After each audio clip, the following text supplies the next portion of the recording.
Good afternoon, yes. I'm glad to be here today, and I want to thank the organizers for inviting me. My name is Olatorera Oniru, and I am very passionate about Africa, the development of our nation, our continent.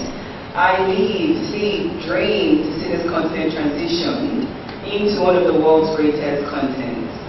And each time I get invited to speak, I'm excited, passionately excited, because it's an opportunity to tell everyone that story, what I've been building for the past 10 years. I like the theme of today's event, charity, a means to poverty reduction and wealth creation in developed nations.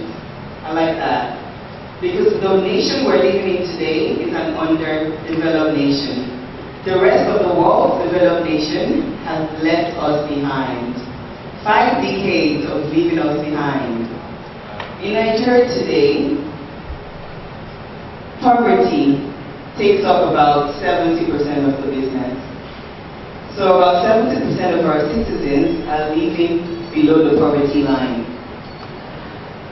I am CEO of DressMeOut.com. It's an online retailer of fashion and beauty products. And people often ask me, why dress me out and why fashion? Why do they ask this? I come from a background in investment banking and global consulting. And so to go into fashion, people say, why? Why are you not consulting? Why are you not in finance? Why are you not in politics? Why fashion? 98% of Africans wear clothing on a daily basis. Everybody here is not only clothed in clothing, but we're also clothed in accessories, from necklaces to jewelry to hair to shoes to scarves to neckties. Yet, you're not making up to 5% of the clothes we wear on a daily basis. All of this is coming from developed continents, developed nations. So when I read things like poverty, charity, it means to poverty reduction, I'm very interested in that. I'm very interested in how we're going to alleviate poverty in this nation. We have 130 million people who are living below the poverty line and who are able and very capable of changing the destiny of this nation. The very first step is education. We must get the very best education. And I know today, a lot of Nigerian schools have failed a lot of our citizens. When I hired people, when we just started at Dress Me Outlet, I was shocked at the caliber of graduates coming out of the schools. Half of them, first-class graduates, could barely write well, could barely articulate sentences. I had to take it upon myself to be training each and every employee that comes to Dress Me Outlet. We have to do a 1-week onboarding for each person that comes to Dress Me Outlet. Communication, English language, professionalism, etiquette, how to be ambitious, how to succeed with key performance indicators. Without this, I would have had to employ expatriates. And I was the same person in my last company fighting against expatriates. So I said, no, it wouldn't happen. Not fighting against them, but fighting against downgrading Nigerians and employing expatriates. At my last company, you would reach a certain level whereby you cannot go higher. So I was head of sales governance, and the next level has to be an expatriate. Nigerians could not get that job, despite how very capable many of us were. And what's funny is that I researched why this was so.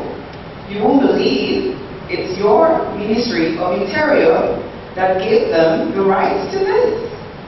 So when we have people who are not very capable, leading an entire nation, that's where we have issues like this. That's where we have 75% poverty.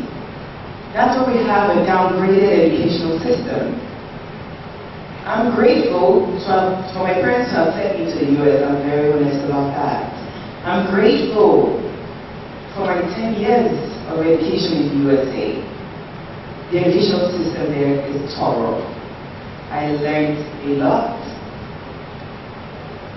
So whatever we want to do in Nigeria to change and develop this nation must start with education.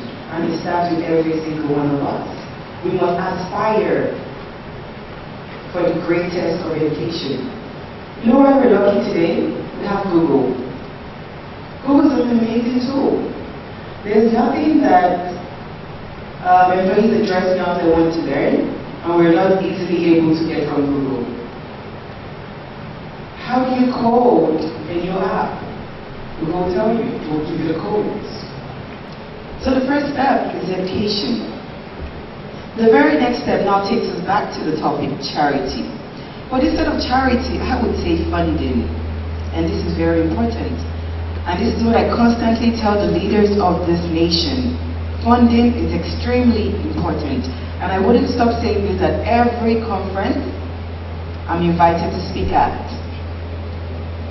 Rather than lock money up in a safe, in a bedroom, underground, give it to the 150+ million people who are capable of excelling, of developing greatness. Funding has got to be a big part of Nigeria's success story. I wouldn't say charity, I'll say funding. Because funding means you're sowing into somebody else's development that is going to spring up and trickle down to hundreds of thousands of people. Charity is here, take it. It's in your pocket. But if I can help you, I might know 1, 2, 3, 4 people. I'll say, okay, this is my field, this is my line, this is what I'm passionate about. I will help this person. Funding today is difficult in Nigeria. It's easier outside the nation. And again, that goes back to the fact that we have the world leaders leading the nation. Most leaders in Nigeria care about how they can enrich their personal pockets, how they can live a wealthy lifestyle, rather than development in the nation. So this is a change in napping mandate that we must all continue speaking about. We don't want selfish leaders, we want zealous, hardworking leaders who will fund development in this nation. If we're not yet making our own clothes, shoes, accessories, we're not making laptops, phones, drones, airplanes.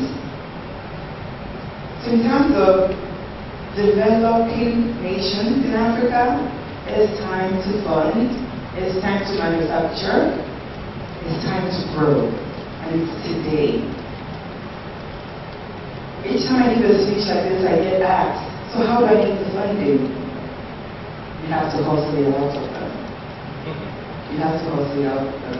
You have to have that strategy to go to Mr. Sibayoride's office and tell him, look, I'm sitting here until you fund this project. Go to Bachelor's office. Meet with him and he's trying to rush out to an event. Tell him, look, Bachelor, this is my project and this will change Nigeria. I'm ready to employ 5,000 people. How dare you not fund this project? With the money you made from taxes. So it's time to hustle. It's not time to completeness. We must develop our nation. We must develop our continent. My name is Olatorera Oniru, and that's my short speech. Sorry, I have to run. I'm very passionate about Africa. And you said, who are you? You are a great man. I believe in you. Everybody here believes in you, and you're going to do great things.